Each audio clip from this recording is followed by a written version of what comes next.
वाली खबर का अहम रुख कर लेते हैं। बंगाल में शपथ के बाद ममता को गवर्नर की नसीहत। जी हां, ममता बनर्जी ने तीसरी बार मुख्यमंत्री पद की शपथ ली है। तीसरी बार मुख्यमंत्री बन चुकी हैं ममता बनर्जी। तस्वीरें हमने आपको दिखाई, लेकिन इस बीच खबर ये आ रही है कि ममता की गवर्नर की नसीहत है। सूबे में कानून व्यवस्था का राज हो, ये गवर्नर ने कहा है। राज्यपाल जगदीप धनखड़ ने कहा है उम्मीद है संविधान के हिसाब से चलेगी सरकार, ये राज्यपाल ने कहा है। लोकतंत्र के लिए हिंसा ठीक नहीं है। लगातार हिंसा की घटनाएं पश्चिम बंगाल से सामने आ रही हैं, जो कि चिंता का सबब बनी हुई है, और इसी को लेकर राज्यपाल जगदीप धनखड़ ने चिंता जाहिर की है और संदेश दिया है ममता बनर्जी को। सूबे में कानून व्यवस्था का राज हो, ये कहा है राज्यपाल ने। इस वक्त की अहम खबर, एक तरफ वो तस्वीरें आपसे कुछ देर पहले की आप देख रहे हैं जब ममता बनर्जी तीसरी बार मुख्यमंत्री बनी है पश्चिम बंगाल की, लेकिन उनके लिए ये चुनौती है कि पश्चिम बंगाल में हो रही हिंसा को रोका जाए, और यही बात गवर्नर ने कही है। राज्य में हिंसा की जगह नहीं होनी चाहिए।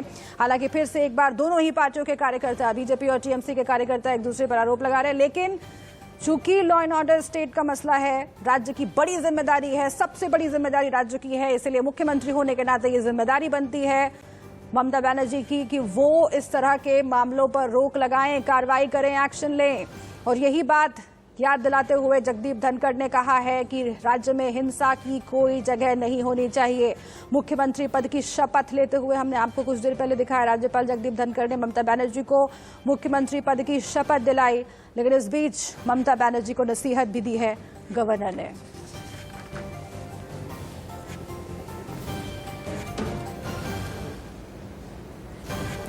तो इतिहास रचा है ममता बनर्जी ने, और इसीलिए हम 3 तस्वीरें आपको दिखाते हैं कि कैसे लगातार तीसरी बार पश्चिम बंगाल की मुख्यमंत्री ममता बनर्जी बनी हैं। 3 तस्वीरें आपकी टीवी स्क्रीन पर देखिए। 20 मई 2021 वो तारीख जब सबसे पहली बार पश्चिम बंगाल की मुख्यमंत्री बनी थी ममता बनर्जी। लगातार लेफ्ट का शासन था कई दशकों से, और उसे ढहाते हुए, उस किले को परास्त करते हुए ममता बनर्जी ने पश्चिम बंगाल के मुख्यमंत्री पद पर खुद को विराजमान किया था। और इसके बाद 2016 के चुनाव आए। 27 मई 2016 की तस्वीर हम आपको दिखा रहे हैं, वो भी शपथ ग्रहण समारोह, और वहां पर किस तरीके से नेताओं का जमावड़ा आप देख रहे हैं। ममता बनर्जी लगातार विपक्ष को एकजुट करके चलने की कोशिश करती आई है। हालांकि कई बार वो सफल रही, कई बार नाकाम रही, लेकिन मुख्यमंत्री बनने का जो सिलसिला उन्होंने लगातार तीसरी बार कायम किया है, वो एक बड़ा इतिहास रचा है पश्चिम बंगाल में। और इस बार बहुत मुश्किल लग रहा था ममता बनर्जी के लिए, लेकिन अपने रणनीतिकार प्रशांत किशोर के साथ मिलकर के उन्होंने बीजेपी को परास्त करने की रणनीति बनाई। नंदीग्राम में थोड़े से अंतर से हार गई, लेकिन पश्चिम बंगाल में जिस तरीके से टीएमसी ने भारी जीत दर्ज की है बीजेपी के ऊपर, वो वाकई इतिहास है। रौनिक दत्ता हमारे साथ जुड़ गए हैं, हमारे संवाददाता। फिर से एक बार रौनिक, मैं एक बात आपसे समझना चाहूंगी। आज सिर्फ ममता बनर्जी ने शपथ ली है, और अब से कुछ वक्त बाद बाकी जो मंत्रिमंडल है वो शपथ लेगा। कौन कौन से मंत्री होंगे, अभी इसके लिए इंतजार करना होगा। क्या सिर्फ कोविड ही इसकी वजह है, क्योंकि कोविड के प्रोटोकॉल का पालन करना है, कम लोगों को इसमें शामिल करना था, क्या ये इसकी वजह है, या फिर अभी अंदर खाने मंथन हो रहा है क्या कि कौन कौन से लोग हों कैबिनेट में? एकदम देखिए, आज मुख्यमंत्री ममता बनर्जी ने तीसरी बार के लिए शपथ लिया है मुख्यमंत्री पद के लिए। कोविड का जो सिचुएशन है, कोविड के सिचुएशन को सामने रखते हुए आज ये डिसीजन लिया है कि ममता बनर्जी अकेले आज शपथ लेगा, और 7 तारीख को यानी परसों दिन टीएमसी का जो मंत्री है, वो मंत्री लोग और विधायक सब शपथ ग्रहण करेंगे। ममता बनर्जी का जो कहना है कि कोविड का जो सिचुएशन है अभी का, उस सिचुएशन को सामने रखते हुए ममता बनर्जी अगर एक साथ सबको लेकर शपथ ग्रहण अनुष्ठान करे तो एक भीड़ हो सकता है जो कि कोविड के लिए काफी भयानक होगा। इसीलिए आज ममता बनर्जी खुद अकेले गवर्नर के पास गए और शपथ ग्रहण अनुष्ठान में शामिल हुए। अगर 7 तारीख को परसों दिन जो मंत्रिसभा है, वो मंत्रिसभा का सब मिनिस्टर, ठीक है, बड़ी जानकारी आप दे रहे हैं कि 7 मई को ममता बनर्जी का मंत्रिमंडल शपथ लेगा, कैबिनेट का शपथ ग्रहण समारोह वो भी दिखाएंगे हम आपको। लेकिन आज सिर्फ ममता बनर्जी ने शपथ ली है, और इसीलिए मैं आपसे जानना चाहती हूँ कि कौन कौन से वो चेहरे हैं जिनका नाम सबसे आगे चल रहा है मंत्रिमंडल की लिस्ट में। और पिछली बार से परिस्थितियां बहुत बदली हुई हैं, क्योंकि बीजेपी में शामिल हो गए ममता बनर्जी के कई सिपह सालार, और ऐसा लग रहा था कि इससे ममता बनर्जी को बहुत नुकसान होगा। नंदीग्राम में नुकसान हुआ, शुभेंदु अधिकारी के हाथों, लेकिन बाकी पश्चिम बंगाल के अलग इलाकों में उतना नुकसान नहीं हुआ और इसीलिए जब मंत्रिमंडल की रचना कर रही होंगी ममता बनर्जी तो जाहिर है कि पिछली बार से अलग परिस्थितियों का सामना उनको करना पड़ेगा। तो इसीलिए कौन कौन से नाम आ रहे हैं? छोटा सा जवाब।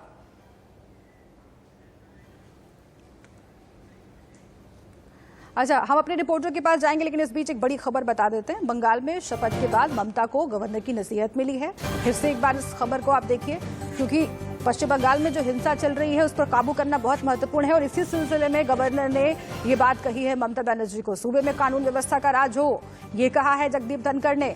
उम्मीद है संविधान के हिसाब से सरकार चलेगी, ये राज्यपाल ने याद दिलाया है।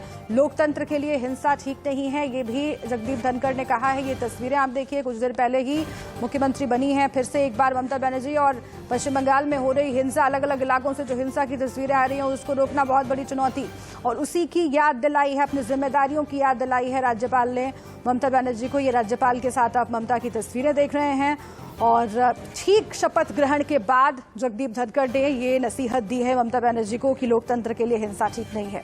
हालांकि बीजेपी और टीएमसी के कार्यकर्ता एक दूसरे पर आरोप लगा रहे हैं, लेकिन आखिर हिंसा कोई भी कर रहा हो, पश्चिम बंगाल की पुलिस की यह जिम्मेदारी है अब कि वो इस हिंसा को रोके, और इसीलिए सबसे बड़ी जिम्मेदारी पश्चिम बंगाल की मुख्यमंत्री ममता बनर्जी की। तो आज ममता बनर्जी ने तीसरी बार मुख्यमंत्री पद की शपथ ली है। ठीक उसी वक्त बीजेपी के विधायकों ने भी शपथ ली। बीजेपी दफ्तर में जेपी नड्डा ने अपने विधायकों को शपथ दिलवाई है, उसकी तस्वीरें भी आपके लिए देखना जरूरी है। एक तरीके से बायकॉट कर दिया बीजेपी ने इस पूरे शपथ ग्रहण समारोह का। ममता बनर्जी राजभवन में मौजूद थी राज्यपाल के साथ, राज्यपाल ने उन्हें मुख्यमंत्री पद की शपथ दिलाई। लेकिन दूसरी तस्वीर आप देखिए, उसी वक्त बीजेपी के जो बड़े नेता हैं वो पश्चिम बंगाल में ही मौजूद रहे। जेपी नड्डा ने अपने विधायकों को शपथ दिलवाई हिंसा रोकने की। जेपी नड्डा ने शपथ दिलवाई है और बीजेपी का ये कहना है कि ममता बनर्जी को जल्द से जल्द ये हिंसा रोकनी चाहिए। बीजेपी टीएमसी के कार्यकर्ताओं पर आरोप लगा रही है हिंसा को लेकर। ये दो तस्वीरें आपके सामने। ममता बनर्जी ने तीसरी बार मुख्यमंत्री पद की शपथ ली और जेपी नड्डा ने अपने विधायकों को शपथ दिलाई।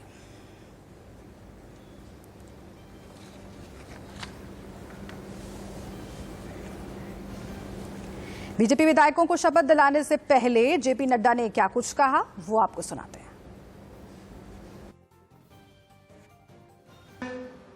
हम सब लोग यहां पर ठीक 10:45 पर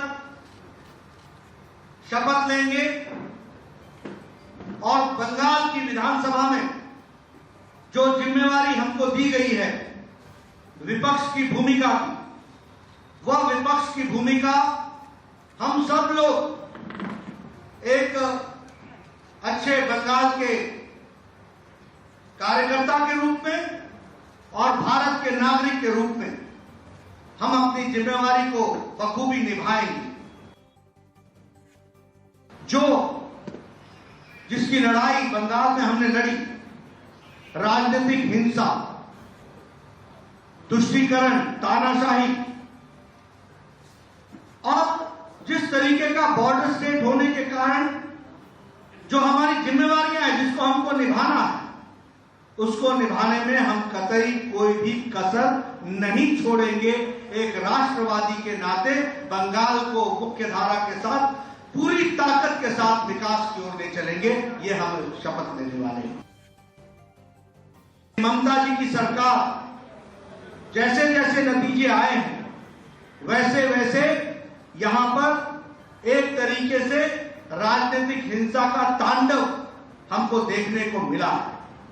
मैं गया हूं उन घरों में जहां हमारे कार्यकर्ताओं पर अटैक हुआ है। मैं मिला हूं उन लोगों से, उन परिवारों से जो हमारे कार्यकर्ता शहीद हुए हैं। मैं आज भी जाने वाला हूं। यह लड़ाई एक निर्णायक मोड़ तक लड़ेंगे और भारत के संविधान और संविधान निर्माता डॉक्टर भीमराव अंबेडकर जी ने, भारत रत्न ने जो रखा है संविधान में, उसकी रक्षा करते हुए सबका साथ, सामाजिक समरसता लाते हुए सबका साथ, सबका विकास, सबका विश्वास, इसको हम आगे बढ़ाएंगे।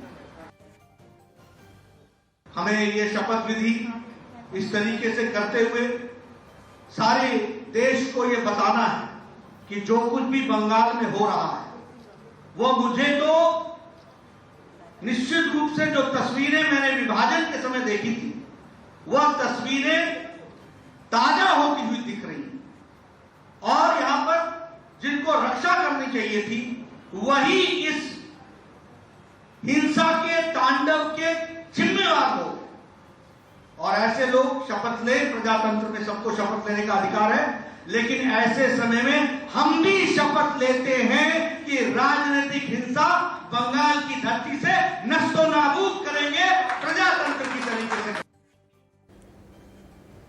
तो पूरे चुनाव प्रचार में राजनीतिक हिंसा को एक बड़ा मसला बीजेपी ने बनाया और लगातार ये बीजेपी कहती रही कि पश्चिम बंगाल में टीएमसी सरकार में लगातार राजनीतिक हिंसा हो रही है और उसका आरोप भी टीएमसी कार्यकर्ताओं पर लगाते रहे।